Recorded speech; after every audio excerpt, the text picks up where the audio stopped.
দর্শক, আপনারা দেখছেন যে ঢাকা কলেজের শিক্ষার্থীরা তারা বলছে সেনাবাহিনী কেন তাদের ক্যাম্পাসে ঢুকে শিক্ষার্থীদের উপর হামলা করলো।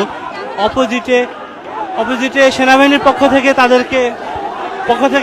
শান্ত করার চেষ্টা করছেন। তারা চেষ্টা করছে শিক্ষার্থীদেরকে যাতে করে পরিস্থিতি শান্ত রাখা যায় সে চেষ্টা করছে, এবং শিক্ষার্থীরা ওদিক থেকে যখন তাদেরকে ধাক্কা দিয়ে সরে দেওয়ার চেষ্টা করছে, এদিকে সেনাবাহিনীর পক্ষ থেকেও প্রস্তুতি নেওয়া হচ্ছে যাতে করে কোনো ধরনের অপ্রীতিকর ঘটনা এখানে না ঘটে, সেটা প্রশমিত করার জন্য চেষ্টা করছেন সেনাবাহিনীর পক্ষ থেকে। অপোজিটের শিক্ষার্থীরা তারা বারবারই একটা কথাই বলছেন যে সেনাবাহিনী কেন তাদের ক্যাম্পাসে ঢুকে সেখানে সাউন্ড গ্রেনেড, টিয়ার শেল নিক্ষেপ করলো, সেই প্রতিবাদও কিন্তু তারা জানাচ্ছে। তারা যে আইয়ুব খানের সেনাবাহিনী এটা তো আজকে প্রমাণ করছে। তারা বলতেছে সেনাবাহিনীকে ছাত্ররা হামলা করছে, এটা কোনো কথা? অযৌক্তিক অবাস্তব কথাবার্তা। আমি ঢাকা কলেজের সমন্বয়ক, আমি নাজমুল হাসান, আমরা যখন যাচ্ছিলাম সচিবালয় থেকে রিক্সাতে করে, আমরা দেখলাম যে কয়েকজনকে সেভারালি পিটাইছে। তো আমরা ভাবছি হয়তো অতখানি, হয়তো রাস্তায় পিটাইছে এতখানি, কিন্তু এরা তো ক্যাম্পাসে ঢুকে যাবে। এর যে আইয়ুব খানের সৌরশাসক, এর সাথে সেনাবাহিনীর মধ্যে যে ক্যাম্পাসে ঢুকে যাবে পিটাবে, এটা আমরা ভাবতে পারিনি কখনো। না, আমরা খেয়াল করিনি, টিচার বিষয়টা আমি খেয়াল করি নাই। এখন তারা এখানে সাধু সাজতেছে, আর এতক্ষণ মিডিয়া ছিল না, তারা ইচ্ছা মতো পিটাইছে এখানে। শিক্ষার্থীরা কি চাবে? শিক্ষার্থীদের আমাদের একটা ক্যাম্পাস দিয়ে বাস যাচ্ছিল সিটি কলেজে, সেটাকে অতর্কিত হামলা চালিয়েছে, আমরা শুনেছিলাম।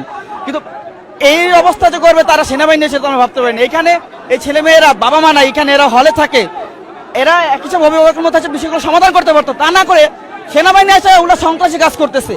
এরা আইয়ুব খানের সেনাবাহিনীর মতো এখানে কাজ শুরু করছে। এটা কি আইয়ুব খানের দেশ? এখানে কোনো জরুরি অবস্থা চলতেছে যে তারা এখানে ক্যাম্পাসে ঢুকে ছাত্রদেরকে মারবে? আমরা কি চাবো? মানে এখানে আমার ভাইদেরকে মারা হয়েছে, তাদের বিচার চাই। এই সেনাবাহিনী যারা এই অন্যায় করছে তাদের বিচার আওতায় আনতে হবে।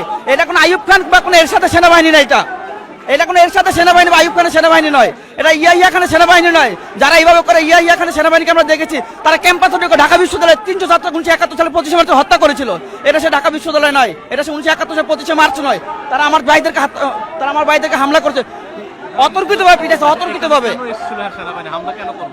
সেনাবাহিনীর দাবি হচ্ছে যে ওইখানে ঝামেলা হয়েছে সিটি কলেজের সাথে।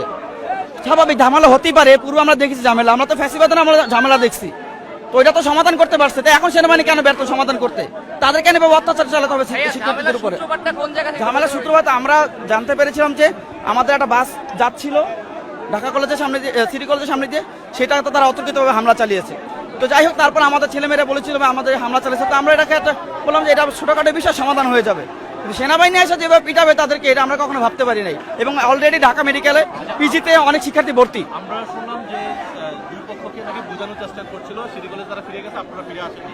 কিভাবে ফিরে আসবে? আমার ভাইদেরকে তারা হামলা চালিয়েছে নিজের থেকে। এখানে সেনাবাহিনী এসে বলতে হবে, পুলিশ এসে বলতে হবে, যারা মব জাস্টিস করে তাদের বিচার হবে। সেনাবাহিনী তা না করে যদি আমার ভাইদেরকে মারতে আসে, তাহলে কি আমরা কি পিছিয়ে সরে যাবো? এখন সেনাবাহিনী নাটক করতেছে। নাটক বোঝেন? আইয়ুব খানের সেনাবাহিনী দেখছিলেন যেরকম নাটক করতো, এর সাথে সেনাবাহিনী যেরকম নাটক করতো, সেই নাটক করতেছে তারা। এখন